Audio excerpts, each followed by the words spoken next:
The only way to do that is to identify what is authentic. And so if you're identifying what is authentic, then you can tell what is synthetic.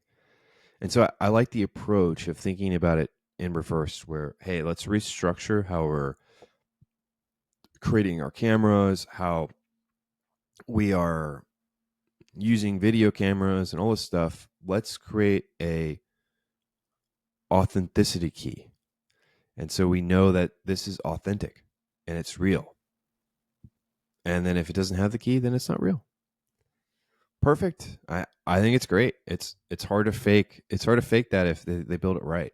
I just don't know how it would work with a edit. Like if you edit your image, like if you shoot it in RAW and you edit it, or if you edit the video and you cut it, you change the colors, you cut the video, slice and dice, and it's multiple videos all combined. How do you tell that that's authentic or not?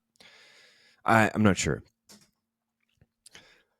But we've officially crossed one of the first humps of the synthetic Rubicon, and where we are in a post Rubicon society, synthetic Rubicon society, I don't really know. It's going to be a mess.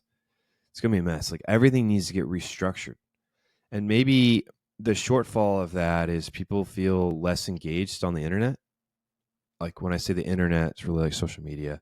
Like if you can't really tell what is real and what's not real, then and if that becomes a whole thing, oh, this cool thing I saw on the internet, and then the first thing is like, okay, well, is it real or not real? And then you've got to go on this little discovery session of figuring out whether it's real or not. And I think that's going to turn a lot of people off. And the people that it doesn't turn off and they don't care whether it's real or not, I don't think they were the target audience to begin with. Like if you're listening to this episode, you care what is real or not real. And if you're not, that's fine if you're not listening to this episode. But I do think that majority of society would care whether or not something is real or not. And then maybe 20% don't. So maybe there's less engagement on the internet. And so with less engagement, people just, I don't know, go outside, touch grass more often. Who knows? Maybe they lean into authentic creators that have been around for a while and they go back to their childhood creators. There's definitely going to be a shift. It's hard to predict what the shift is going to be, right? Like how are you supposed to know that? I don't even know when this is going to all happen.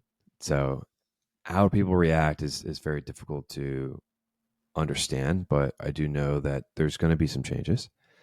And then the other part is when the internet is created for agentic search versus for humans, do people become overwhelmed with the information that they're constantly getting, or do they not? I would lean towards they feel overwhelmed, and I think that drives them closer to using AI to search. Right? If you build your website for AI and agentic search, then when humans go there, they're like, oh man, like this is a lot. And then they go to their next website and they're like, oh man, this is too much information.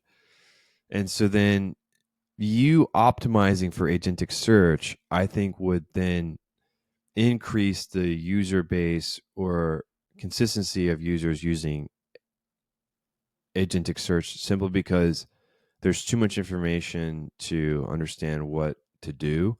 And so the user asks AI to discern what is important, what's authentic, and then tell the user what to do, and then cite where they got that from.